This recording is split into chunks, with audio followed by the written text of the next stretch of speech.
For today, nagbenta muna tayo ng bote pagkatapos ay nag-grocery at pauwi na dyan sa aming bahay.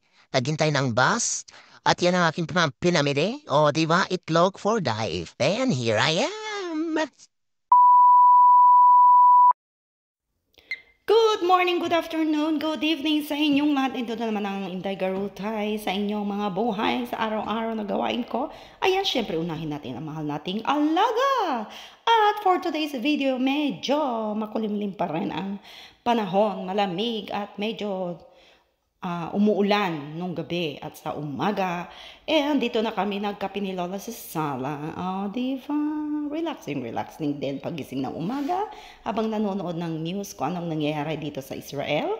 Yan si Inday habang naghihintay ng oras papunta ng grocery. Diba? Hagot-hagot lang ng buhok. Ayan, fast forward, dumaan muna ako sa bentahan ng mga bote. Siyempre, may pera sa bote. Bote is life, di ba? Saan mo hanapin ng 15 shekel? Almost 200 pesos na rin yan sa peso. Oha, pang Gcash na rin sa anak ko, pang McDo. Charot! At fast forward, tapos na akong nag-grocery at papunta na ako ng bus station. Ayan, ang magandang place ng Migdal Haemek. This is a busy place, di ba? Medyo umambon-ambon na dyan. So, mabilisan na ang pagtawid ni Inday, di ba? Oha, ingat-ingat Inday. At sa inyo Dan, ingat-ingat din. At shout out sa mga nanonood, kahit ko konti, tsaga-tsaga lang. Ganyan lang naman buhay namin dito sa Israel. Nag-enjoy lang kami sa pag-reels at pagbablog. At dito na ako sa bus station. Ang aking bus is 4 or 5. Yung 4, iikot doon mismo sa street namin. Yung 5 sa labas ng highway lang. So, ang dumating mismo ay number 5. So, ito ang pinaka-busy street sa amin. At dyan ako na grocery sa Super Sal. Dyan din ako bumili mga sabon-sabon sa Super Farm. So, this is an old building. At iyan ang aking mahiwagang basket. Di ba? Hindi talaga maiwanan ang itlog dahil yan ang masarap na ulam pag tinatamad kang magluto.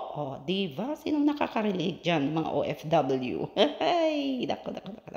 At yan na, number 5 ang dumating. So, no choice. Dyan ako sasakay sa number 5 at solo ko na naman ang bus. Di ba? Kasi kukunti naman. At yan, ang aking ticket at ang aking RAV Cove. Diba? Tumaas na ang pamasahe din dito. Kala nyo, nung dumating ako dito is 140, 180. Ngayon is 550. Agoy! So, yan, pag mag-stop ka, dapat may doorbell ka. Kasi pag hindi ka nag-doorbell, dire-diretso ang bus. Diba? Bye-bye, number 5! See you again. So, naglakad lang naman ako ng 1 minute lang naman. So, yan. Napakaganda ng place kasi maraming bulaklak na iyong madadaanan. So, hindi ka maboboring kahit na mag-walking ka dito sa aming place sa Migdal Haemek.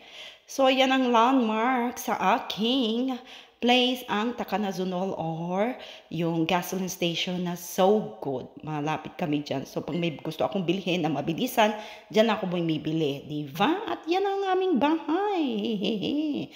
Diba? Ang ganda-ganda. Hello! Israel! COC. Ayan na. Si Inday, nag-unbox na, nalagay na lahat-lahat. At nagprito lang ako ng itlog para sa akin. At nadunood ng cream line. Unfortunately, talo. Pero okay lang. God bless everyone. Bye!